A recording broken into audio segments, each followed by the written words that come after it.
To your point, what do you think the media is missing then in this coverage? Well, in terms of what the media should do, number one, they need to show up on campus and talk to everyone.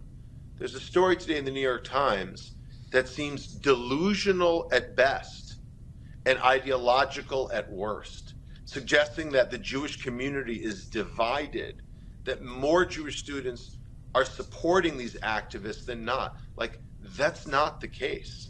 The media needs to go there and talk to these students firsthand and hear their stories and see and observe.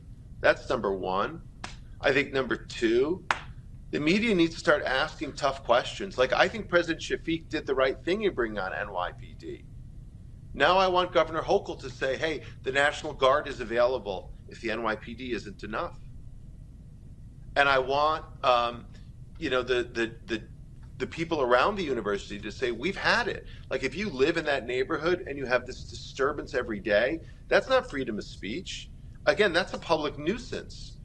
And we need the authorities to really step up here. And then finally, I really want the folks who write the laws to revisit the laws around masking. Like, ADL is a free speech organization. We have fought ferociously for the First Amendment since before any of these protesters were alive, literally. Since probably before their parents were alive. ADL's been at this work. And yet, freedom of speech or freedom of expression does not require you to wear a face mask totally covering your face, such that you can, again, intimidate and harass people with impunity.